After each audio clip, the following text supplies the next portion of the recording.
بسم اللہ الرحمن الرحیم۔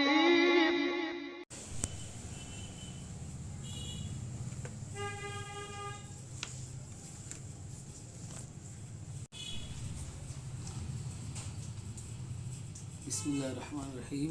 عزیز طلبہ، آج ہم سبق نمبر 8 جغرافیہ قدرتی وسائل کا مطالعہ کریں گے۔ عزیز بچوں، جو آپ تصویر دیکھ رہے ہیں، ان تصاویر میں بعض چیزوں کو آپ جانتے ہوں گے اور بعض چیزوں کو آپ نہیں بھی جانتے ہوں گے۔ ان کا استعمال کیا ہے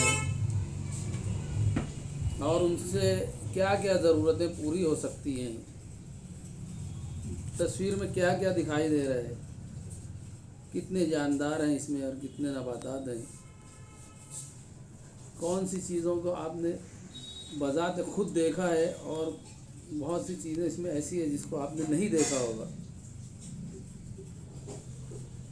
تو عزیز بچوں، یہ جو تصویر آپ دیکھ رہے ہیں ان میں کچھ چیزیں استعمال میں آنے والی ہیں اور اس میں ہم کو یہ جاننا ہے کہ اس کا اور ہم کیا مزید استعمال کر سکتے ہیں۔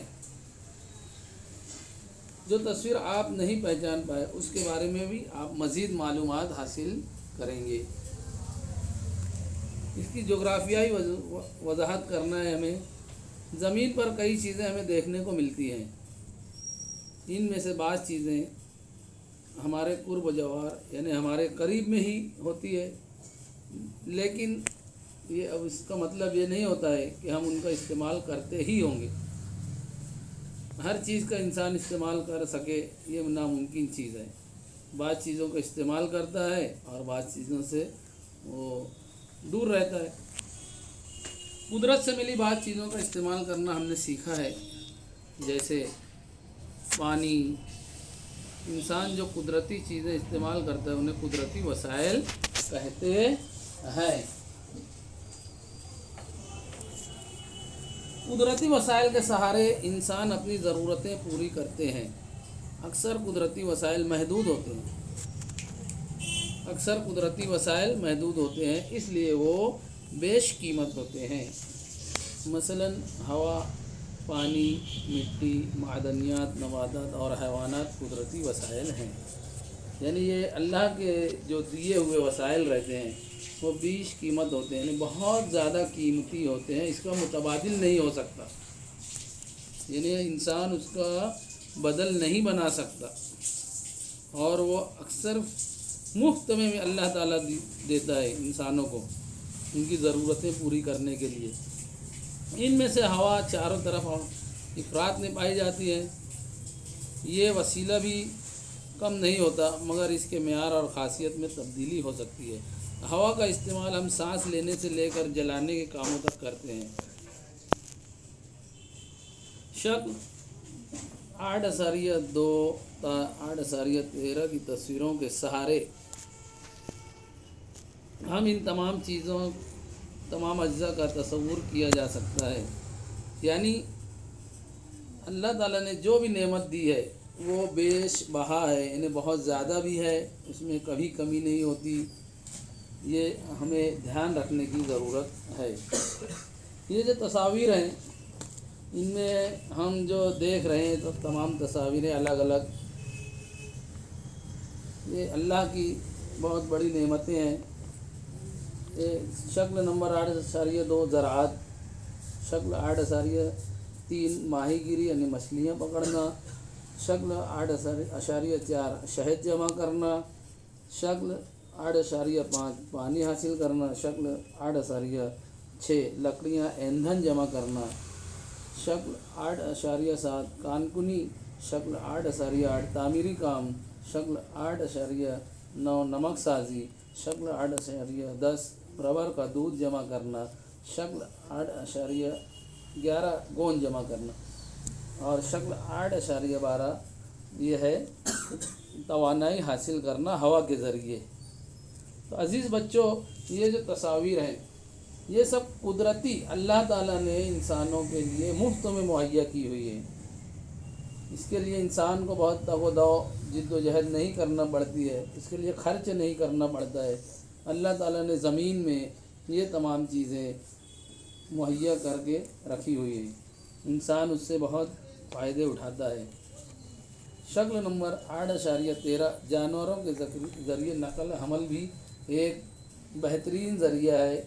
بعض جگہیں ایسی ہوتی ہیں دنیا میں کہ جہاں نہ گاڑی موٹر پہنچ سکتی ہے نہ انسان پیدل، وہاں جانوروں کے ذریعے انسان اپنے مال اسباب سفر ادھر سے ادھر جانا کرتا ہے، یہ بھی اللہ کی بڑی نعمت ہے۔ بتائیے تو بھلا 8.2 سے 8.13 تک کی تصویروں کا مشاہدہ کر کے جماعت میں گفتگو کیجیے۔ مشاہدہ کرتے وقت تصویروں کے ہر جز پر غور کیا جانا چاہیے، اس کے لیے درج ذیل نکات پر غور کیجیے۔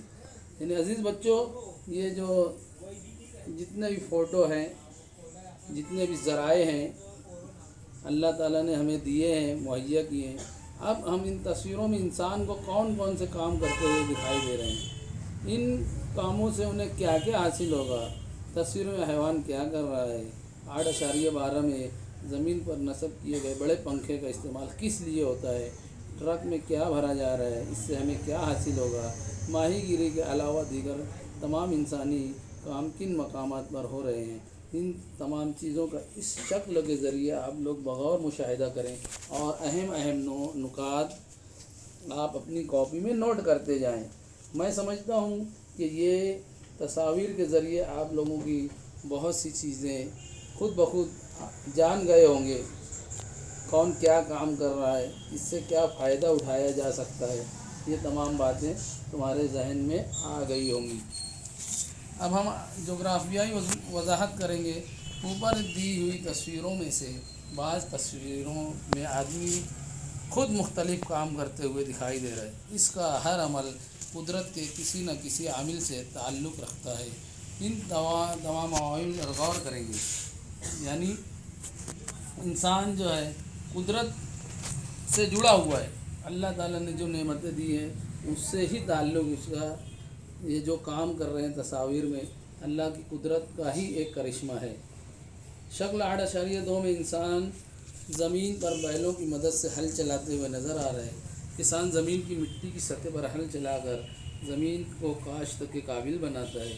کاشت کے قابل بنی اس زمین سے کسان مختلف قسم کی فصلیں حاصل کرتا ہے اور وہ ان فصلوں سے اپنی اور دوسروں کی غذائی ضرورت کو پورا کرتا ہے۔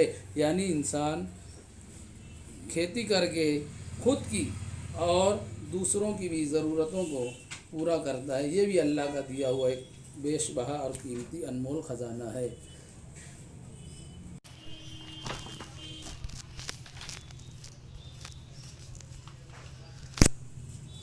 یہ سب کام کرنے کے لیے وہ زمین پر قدرتی طور پر دستیاب مٹی کو وسیلے کے طور پر استعمال کرتا ہے۔ یعنی انسان خود اس کے بس میں کچھ نہیں ہے، لیکن اللہ کی جو دی ہوئی نعمت ہے اسی کا استعمال کر کے وہ کاشتکاری کرتا ہے۔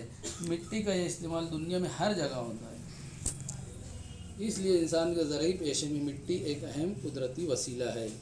انسان کی طاقت نہیں ہے کہ وہ ایک درخت اور ایک پودا بھی اگا سکے۔ مٹی کی تشکیل عموماً بنیادی چٹان۔ اب مٹی کس طرح بنتی ہے اس کے بارے میں ہم مختصر جانیں گے۔ بنیادی چٹان آب و ہوا، حیاتی اجزاء، زمین کی ڈھلان اور عرصہ ان عناصر پر منحصر ہوتی ہے۔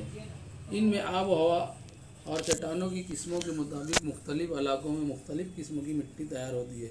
مٹی کے بننے کے عمل نہایت سست رفتار ہوتا ہے۔